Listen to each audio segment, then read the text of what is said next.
2019년 11월 21일입니다. 오늘 그래도 좀 날씨가 좀 괜찮죠?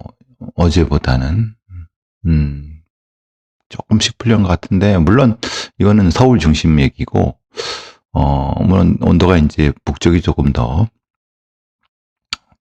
좀 추우니까 늘 감기 조심하시기 바랍니다. 그래도 남쪽도 보니까 비교적 날이 좀 풀린 것 같아요. 아직은 뭐 12월이 되지 않았으니까요. 그래도 11월 달에 감기가 더 많이 걸린다고 하니까 이게 계절이 바뀔 때가 그렇죠. 경찰청 디지털 포렌식 센터라는 것이 이제 지난 8일 날 새 단장을 했다고 합니다. 뭐 기존에도 있었던 겁니다. 사실 뭐 아시는 분은 아시겠지만은 검찰에 있는 디지털 포렌식이 조금 더 앞서가고 있다는 얘기가 보통 중론이고요. 경찰도 여러 지방청이나 경찰청에서 하긴 하는데 조금 이제 늦다라는 얘기가 있고, 또 국가수도 또 있으니까요. 예, 사실 제가 계속 사실 문제 삼는 건 그런 거죠. 수사기관이 기본적으로 증거 분석을 같이 하는 거, 이거에 대한 심각한 문제 제기를 하는 겁니다. 물론 그렇게 얘기를 하시는 분도 계시겠죠. 뭐 아니 CSI가 있지 않느냐? CSI, 그 미국의 CSI 같은 것도 있는데 무슨 소리 하느냐? 제가 논의 몇 년 전부터 말씀드려 왔던 부분이죠. 미국의 CSI는요, 일반 형사랑 어떻게 보면 인적 구성 자체가 다릅니다.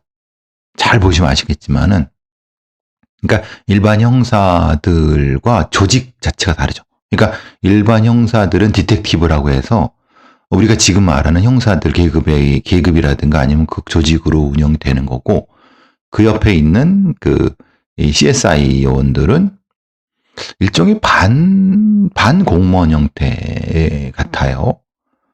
물론 이제 미국도 주마다 좀 다른 부분이 있습니다만은 본질적으로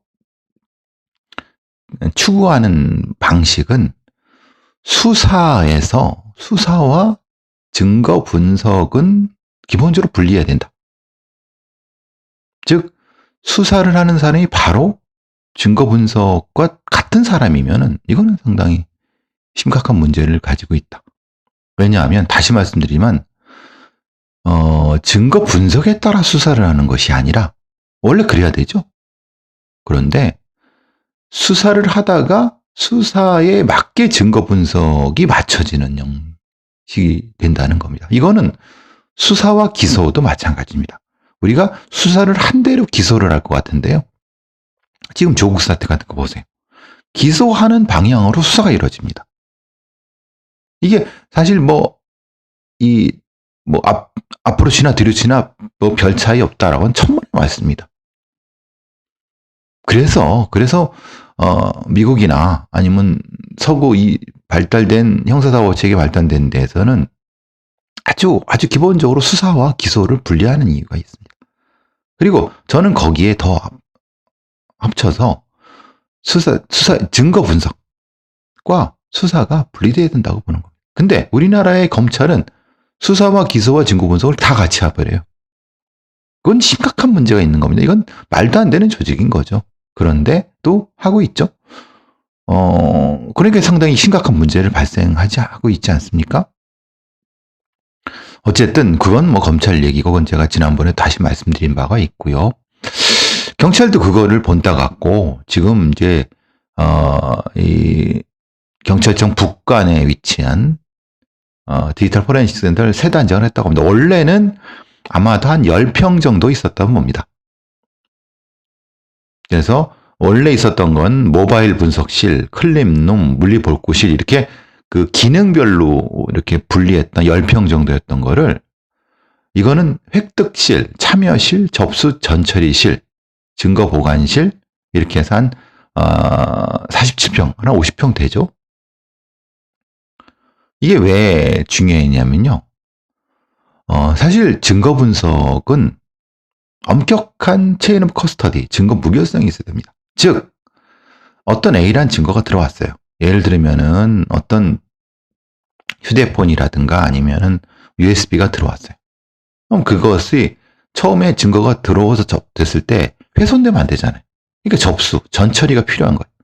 그리고 그것이 흐름에 따라서 분석이 되고 결과를 산출해서 나중에 증거를 법정에 제출할 수 있게 보감하는, 이게 한 흐름으로 끊이지 않고, 그리고 각각의 것이 다 녹화돼서 시간대 끊기지 않게. 생각해 보세요. 어떤 사람이 어떤 디지털 분석실이 있는데 거기에 그 신원도 모르는 사람이 들어갈 수 있어요? 그리고 들어온 접수를 어떻게 했는지, 그 안에서 뭘 했는지를 모른다. 그럼 그 사람 믿을 수 있어요? 아무리 경찰이라 하더라도 경찰이 사건 관계인의 뇌물 받고 아니면 사건 관계인 관련이 있어갖고 거기서 조금만 틀어버리면, 예를 들면은 분석하다가 실수를 가장해서 이 USB는 걸 망가뜨려 버렸네? 실수했어요. 증거가 사라졌죠. 그러면은 그거는 누가 책임져야 되죠? 그럼 그러니까 유죄가 될 수 있음에도 기소를 할 수 없어요. 증거가 없기 때문에. 그리고 만약에 USB가 있나 디지털 장치가 있는데 그거를 최선을 다하면은 열은 알 수 있는데 그냥 오만 하고 말았어요. 나머지는 안 돼. 사실은 근데 나머지 5의 증거가 있는데 그건 어떻게 할 거예요? 예를 들면 이런 것들이죠. 즉, 지금 말씀드리는 것이 일종의 그 증거 무결성이에요. 그래서 사실은 이 수사와 증거 분석이 분리돼야 되고, 증거 분석은 엄격하게 수사기관의 바깥에서 아니면 수사기관 안에 있었다 하더라도 조직과 인력을 분리하고 그것의 관리를 철저하게 해야 된다는 거예요. 즉, 실험 관리, 인적 관리부터 물적 관리, 공간 관리까지. 근데 지금 이제 경찰청 디지털 포렌식 센터에서 지금 하고 있는 거는 다른 것보다는 물적 공간 관리예요. 즉, 기존에서 그냥 분석실 두고 누가 증거물 툭 던져주면 그거 분석해서 나오면 나오고 안 나오면 나오고 증거 분석 엉망으로 하든 말든, 누가 거기 관계된 사람들이 관계 없는 사람이 들어와서 뭘 해든 말든 그런 거 상관없이 그냥 분석만 하는, 실제로 실험실만 있는, 그 상당히 위험한 부분이거든요. 그래서 그것을 사무공간과 완전히 분리하고 증거물 오염 훼손을 방지하고 디지털 증거의 보관을 철저하게 했다라고 하는 것이 경찰청 디지털 포렌식 센터 포렌식 기획과장의 언론 인터뷰예요. 그건 아주 기본적인 겁니다. 그럼 여태까지는 이렇게 안 했다는 거잖아요. 그죠? 그 얘기죠, 사실은. 즉, 이 담당 계장도 얘기하는 거예요. 단순히 포렌식 내외의 면적만 늘린 것이 아니라 포렌식 과정의 신뢰성을 높여서 한 걸음 더 나가게 했다는 거죠. 저는 포렌식 기술 자체는 상당히 우리나라도 뛰어나다고 봅니다. 그런데 그냥 일반적인 포렌식은 기술만이 의미가 있는 것이 아닙니다. 그 기술을 어떻게, 즉 체인 오브 커스터디 절차에 맞게 운용할 수 있는가, 사실은 이 디지털 증거의 핵심이라고 좀 보여지거든요. 근데 여태까지는 그런 어떤 증거 분석실, 이런 디지털 증거 분석실을 어떻게 그러니까 표준화된 걸 어떻게 만들어야 될지도 몰랐고, 그래서 그걸 지금 만들었다는 겁니다. 그래서 접수실, 참여실, 전처리실, 이런 것들, 독자적인 표준화, 이거 필요한 겁니다. 필요한 게 아니라 반드시 해야 되는 거고, 그리고 이것은 제가 다시 말씀드리면 사실은 이것은 경찰이 하면 안 되는 겁니다. 이거는 사실은 경찰과 검찰과 법원이 주도가 되어서 해서 하는 거죠. 우리의 법원은 흔히 말하는 가장 큰 법관의 양심, 그러니까 법률에 따라서 판결을 하기 때문에 사실 증거가 없어도 자기가 판단할 수 있는 거예요. 되게 웃기죠? 왜? 증거가 뭐가 하면 자기가 판단하면 되는 거예요. 그러니까 물리적 증거에 대한 걸 크게 생각하지 않았던 거죠. 사실은 지금의 법관들도 크게 다르지 않을 겁니다. 사실 그래서 그 조항, 법관의 양심과 법률에 따라서 증거에 따라서 예를 들면 그럼 양심은 없어야 되죠. 그런 것은 양심, 즉 법관이 자기 어떤 마음의 기준으로 가지고 판단한다. 이건 매우 좋을 땐 좋지만 위험할 땐 대단히 위험한 거거든요. 어쨌든 간에 그건 뭐 제가 지난번에 말씀드린 바와 같고, 그러니까 말하자면은 미국의 컴퓨터 포렌식 랩에서도 뭐 이런 형태의 그 디지털 랩 포렌식 랩에 상당히 호평을 했다라고 하는데, 사실 이렇게 만들어야 되는 겁니다. 사실은. 근데 제가 가장 걱정인 건 그런 겁니다. 다시 말씀드리지만 인적 관리는 어떻게 할 것이냐, 니네들이. 지금 물리적 공간적인 거는 이게 맞아요. 사실 지금 세월호 참사 사건에서 물속에 오랫동안 잠겨 있었던 그 자동차의 블랙박스, 거기에 디지털 칩이 있죠. 기타 등등의 물리적인 게 3년 넘게 바닷물에 침수돼 있어갖고 그걸 이제 세월호 참사 특조위에서는 복구해냈습니다. 그게 왜냐면 디지털 포렌식이 아주 개가거든요. 그거 거의 어려운 거를. 그러니까 근데 그걸 복구하기 위해서 랩을 만들었어요. 그러니까 랩을 스스로 만든 것이 아니라 외주를 준 거죠. 쉽게 말하면. 근데 그 외주가 어떤 사람이었지 모르잖아요. 당시에는 박근혜 정권에서 세월호 특조위 활동을 방해하기 때문에 혹시라도 이런 그 디지털 포렌식을 하는 그 업체에 누군가 침투하거나 그래서 그걸 망치거나 그러면은 어렵게 확보한 증거물이 훼손되니까 전체를 다 녹화하거나 뭐 제가 알고 있긴 그래요. 그러니까 제노비 컸을 때 엄청나게 신경을 썼어요. 거기에서 핵심은 물리적으로 했어도 인적인 건 어떻게 하느냐. 이게 외부 인원들이잖아요. 그러니까 수사관도 아니에요, 그 사람들. 그런데도 불구하고 저런 걸 어떻게 보면은 어렵게 아주 훌륭하게 해냈죠. 그런데 지금 여기 디지털 포렌식 센터에 경찰들, 그러니까 분석 요원들, 그러니까 디지털 분석 요원들이 흔히 말하는 경찰들이거나 아니면 경찰청 일반직일 수도 있는데 그들에 대한 신원 관리, 그리고 그 아무리 훌륭하고 혹은 경찰관이라 하더라도 물질적인 유혹이라든가 아니면 어떤 돌발적이고 아니면 좀 더 예기치 않은 실수 아니면 고의가 들어간 실수, 이런 것들에 대한 각각 단위에서의 매뉴얼, 인적인 관리, 이런 것들은 어떻게 할 것이냐. 저는 지금 물리적 공간에 대한 이런 구성도 중요하지만은 그것도 이거 못지않게 중요하다라고 보는 거예요. 그래서 다시 말씀드리면 이런 디지털 포렌식 공간은 사실은 법원, 즉 수사기관이 아닌 제3의 기관이 제3의 수사와 수사의 중립을 가질 수 있는, 그러니까 어쨌든 최종적인 관리를 해야 된다. 물론 현실적 여건에서 그 공간은 경찰청 내에 두고 검찰청 내에 둔다는 것은 어쩔 수 없다 하더라도 거기에 대한 최종적인 관리 책임은 법원이나 아니면 제가 늘 말씀드리는 것처럼 국가수사위원회, 과학수사위원회가 국무총리 산하 그런 쪽으로 얘기를 해야 된다. 제가 뭐 누누이 말씀드린 바입니다. 이게 경찰청에서는 지자랑하는 거죠. 되게 잘했다. 우리들 뭐 최고다. 왜? 검찰과 지금 경쟁하고 있지 않습니까? 그래요. 최고가 아니라고 한 적 없어요. 그런데 본질적으로 지금 이 디지털 포렌식 센터가 어떻게 물적, 인적으로 운영돼야 되는 근본적인 문제 제기에 봉착할 수가 있다. 근데 우리는 일단 저질러 보고 보는 거죠. 저질러 보고 검찰, 경찰, 법원으로부터 계속 이거 증거에 대한 신뢰성이 높이게 되면 법원도 어쩔 수 없는 거죠. 시간이 지나면. 국가수가 그렇게 된 것처럼. 그리고 검찰의 과학수사부가 그렇게 된 것처럼. 그런데 지금 같은 방식의 디지털 포렌식 시스템은 심각한 문제를 봉착하게 합니다. 관리 주체의 문제에 있어서. 어쨌든 큰 걱정을 안고 이런 뉴스를 전해드려야 되는 저도 참 마음이 답답합니다.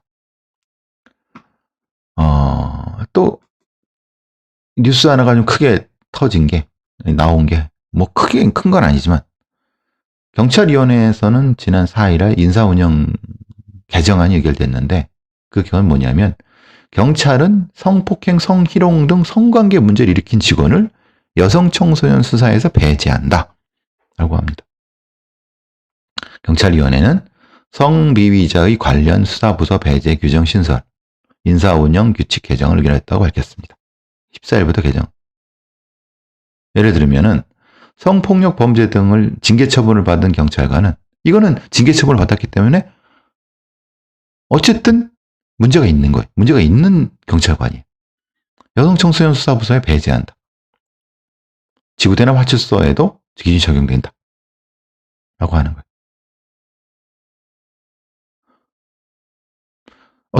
이 기사를 보시면 어떤 느낌이 들으세요? 일단 첫 번째.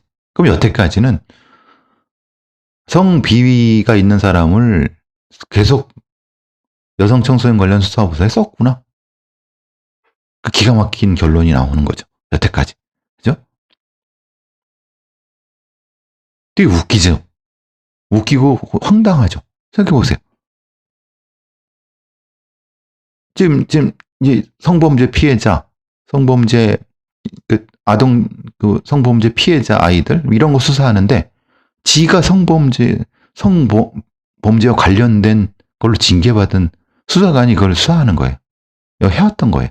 적어도 경찰이 밝힌 바라면 요번 달 4일, 14일 전까지는. 그죠? 놀랄 노자? 아니, 그냥, 근데 다들 그냥 알고 계시죠? 개판이었구나. 그럼 지금 바뀐 거는 제대로 되고 있는다. 아니, 성 관련 비리가 있는 사람을 완전히 경찰에서 내보내야 되는 거 아니에요? 그게 원칙 아닙니까? 그런데 그러면 생각해 보세요. 경찰이 하는 일이 상당히 많습니다. 그럼 예를 들면 이런 거죠. 다른 어떤 이게 경찰의 의도는 그거죠. 대민 접점이 있는 지구대 파출소 그리고 수사부서를 빼고 그럼 나머지는 뭐가 있을까요? 나머지는 수사부서도 아니고 대민부서도 아닌. 예를 들면은 경찰서에는 다른 어떤 정보과, 보안과 아니면 어디 경비과, 교통과 그것도 대민부서가 아닌가? 경찰이 대민부서가 아닌 데가 오히려 훨씬 더 적지 않겠습니까? 생각을 딱 해보시면. 주로 그럼 경비 업무를 맡길 텐데. 경비 업무를 맡긴 경찰이 성범죄 비가 있어. 이것도 웃기는 겁니다. 즉, 이런 형태의 성 관련 문제를 일으킨 직원은 파면 아니면 완전히 다시 재심사를 통해서 채용할 수 있는. 그러니까 아예 경찰에서 보낼 수 있는 방식의 뭐가 만드는 돼야 되는데 그게 안 되거나 그게 싫은 거죠. 그냥 아껴 쓰려고 하는 겁니다. 그래서 경찰이 욕을 먹는 겁니다. 경찰만 그러겠습니까? 전체 공무원들이 다 그렇죠. 아니 전체 공무원만 그러겠습니까? 그러니까 이 기사 자체가 되게 웃기다는 거를 이 기사를 쓴 사람이 이제 머니투데이의 무슨 이모 기자예요. 그냥 흔히 말하는 이게 보통 출입처 제도죠. 이제 KBS 보도국장, YTN 보도국장이 바뀌면서 출입처 제도로 바뀌겠다, 출입처 못하겠다. KBS 특히 엄경철 보도국장 이렇게. 이 기사를 보면은 이 경찰이 보도 자료를 내고 그대로 썼구나. 참 생각도 없다. 그냥 그대로 쓴 겁니다. 그대로. 그죠? 경찰은 내부 성비위자 관련해서 강력 조치할 방침이고 인식을 반영하는 기준이고 이렇게 제한하는 규정도 있고 하는데 그러니까 보도 자료를 99% 쓰고 토시 몇 개 좀 바꾸고 기사라는 게 이런 겁니다. 근데 이게 제가 말씀드린 것처럼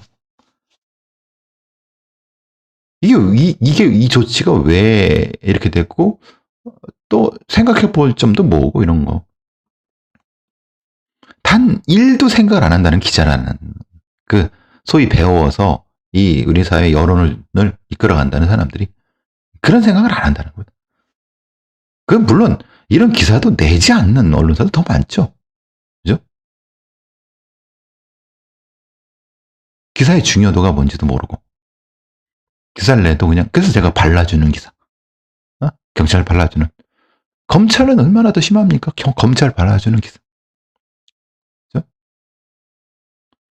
답답하죠. 이런 사람들이 언론인이라고 생각을 하고 그러니 요즘은 언론 스스로 뭐 반성한다 뭐 이런 것도 나오긴 하고 있지만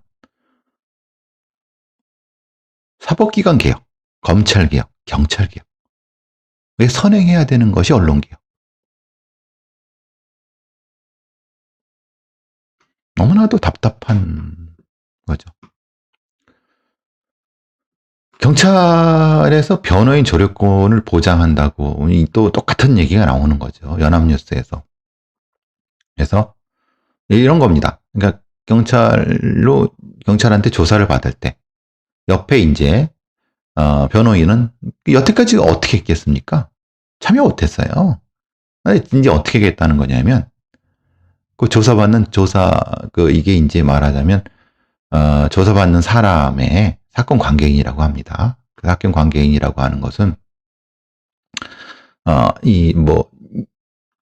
피의자가 될 수도 있고 참고인이 될 수도 있고 그 뒤에 이제 작은 간이 접이식 의자를 만들어놨고 변호인이 그 듣고 있다가 메모하고 이렇게 하는 겁니다. 그러니까 여러분이 생각하시는 이 미국 영화에서 변호인 다 같이 해갖고 우리나라는 절대 그게 안 됩니다.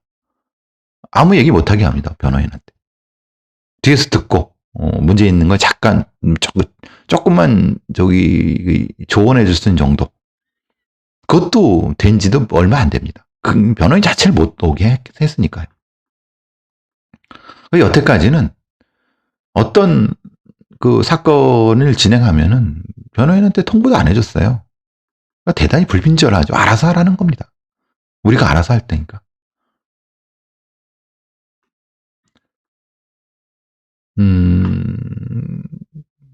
그러니까 이제 검찰이랑 경찰이 어쨌든 수사권 가지고 붙으니까 그나마 이렇게 나왔지. 이런 거 없었으면 나오지도 않았을 겁니다. 얼마나 우리나라의 입으로는 인권수사는 개판입니다. 기가 막히죠. 한번 조사 받아본 사람은 아주 기가 막힙니다. 제가 경찰이었던 제가 이런 얘기를 할 정도는 얼마나 개판입니까? 검찰 얘기가 나왔으니까 검찰은 더 문제죠. 왜냐하면 지금 가장 문제가 검찰 조사의 가장 큰 문제가 뭐냐면 피의자 신문 조서에 법적인 증거 능력을 부여했죠. 형사소송법에서. 그러니까 지금 국가인권위원회에서 두 가지 큰 얘기를 하는 거죠. 피의자 신문 조서의 증거 능력의 법적인 부분을 개정해달라. 즉 검찰에 들어가서 조사를 받는데 피의자 신문 조서를 쓰게 만들죠. 근데 그걸 한번 쓰면은 증거 능력이 법적으로 부여되기 때문에 법정에 가서 그걸 부인하면은 신뢰가 없는 사람으로 되는 겁니다. 그러니까 법관들도 그 증거 능력이 있으니까 나와서 딴소리하면 왜 딴소리 했냐? 조사받을 때 왜 제대로 하지? 거기 때 부인해야지 라고 하는데 이제 검찰이 가지고 있는 무소불위의 권리, 별건 수사, 압박 수사 이런 거 다 제가 말씀드린 바 있죠. 그러니까 양승태 같은 사람들은 조사는 4시간 받고 피의자 신문조서의 검토를 그거에 배를 하는 것. 사실 그게 맞는 겁니다. 왜? 토시안을 잘못해갖고 자기가 지장 찍고 확인했는데 나중에 법정 가서 왜 딴소리 하느냐. 되니까. 자기가 너무 잘하니까. 대법원장이 수신. 지금 검찰은 진짜 엄청난 권력을 가지고 있는 겁니다. 그래서 그 형사소송법 조항은 피의자 신문조사의 증거 능력은 다시는 삭제해야 되는 게 맞고 이거와 연결되는 얘기죠. 검찰의 불기소 사건 기록 열람 등사 범위를 확대하는 거. 그러니까 검찰이 그러니까 이제 검찰로 사건이 넘어갔어요. 근데 자기들이 수사해 보니까 이건 기소하면 안 돼. 불기소 딱 때립니다. 그럼 왜 불기소했는지에 대한 거를 알려줘야 되잖아요. 그럼 그걸 알려고 하면은 그 관련된 기록을 고소한 사람이든 봐야 되잖아요. 근데 그걸 못 보게 하는 겁니다. 여태까지는 이것이 이 검찰 보존 사무 규칙 제20조 2항 불기소 사건 기록의 열람 등사 신청 이거에 대한 걸 이것이 바뀐 것도 얼마 안 돼. 이 규칙 자체가 만들어진 것도 얼마 안 됩니다. 그런데 실제로 이 법 규정이 없기 때문에 법무부에서는 요걸 악용하는 거죠. 예를 들면은 그 안에 있는 뭐 개인 정보 이걸 싹 다 지우고 거의 대부분을 싹싹 다 지우는 겁니다. 그러니까 실제로 내용이 연결이 안 돼요. 봐도. 그러니까 이미 열람 등사 신청 왜 불기소했는지에 대한 걸 거의 보여주지 않으니까 자기가 고소를 했는데 저 대상자가 왜 불기소했는지 모르니까 깜깜이. 그럼 다시 고소를 해야 되나? 뭘 고소해야 되나? 계속 기다리거나 아니면 뭐 이런 형태죠. 그러니까 검찰이 무소불위의 권력을 가지고 있다는 거죠. 자기들이 불기소를 했으면 왜 불기소했는가에 대한 거를 고소인한테 통보를 해주는 게 맞는 거죠. 통보는 말하지도 않아요. 그럼 불기소 처분했다는 그 공적 문서를 공개를 하라 이 말이에요. 물론 최소한의 개인정보는 배제를 해야 되겠죠. 근데 그거를 배제하는 부분을 자기들이 정하니까 거의 누더기 정보만 주고 거의 없는 거죠. 그래서 결국은 인권위원회에서 얘기한 것처럼 검찰의 불기소 사건 기록 열람 등사 범위를 확대해야 돼. 물론 100%를 열람 등사해달라는 건 아닙니다. 그렇지만 최소한의 제한 장치를 제외하고는 다 공개를 해야죠. 사실 본질적으로는 검찰의 기소 편의주의, 기소 독점주의는 깨져야 되는 것이 맞는 거고. 그러니까 이게 엉망이 되는 상태인 거죠. 검찰이 가진 막강한 권력이 있는 상태에서 그거를 하나하나씩 뭔가 지금 정리하려다 보니까 다 엉망이 되는 상태인 거라고 보여지는 거죠. 그리고 관련된 부분이 이제 지금 세 번째죠. 피의사실 공표죄죠. 실제로 검찰 개혁의 수사기관 개혁의 상당히 많은 부분에서 피의사실 공표죄 부분 피의사실 공표죄는 있습니다. 그런데 문제는 지금 뭐 조국 사태도 얘기했지만 가장 문제가 검찰이나 수사기관이 유리한 걸 흘리는 겁니다. 그것도 그 유리한 거를 써줄 수 있는 특정한 언론에만 조금씩 흘립니다. 지금 뭐 이춘재 사건도 마찬가지고 조국 사건 때는 얼마나 많은 문제가 있습니까? 대놓고 그렇게 하지 않습니까? 그리고 기소 독점을 하기 때문에 본인들 처벌받지 않죠. 그래서 늘 여론 재판을 하죠. 증거가 부족함. 여론 재판을 하게 되면 증거를 뚜렷하게 확보하거나 증거를 확보할 노력을 할 필요가 없는 거예요. 여론 재판하면 되니까. 즉 검찰이 가지고 있는 막강한 권력, 수사기관 플러스 검찰. 크게 수사기관이라 하죠. 그런 문제가 발생하는 겁니다.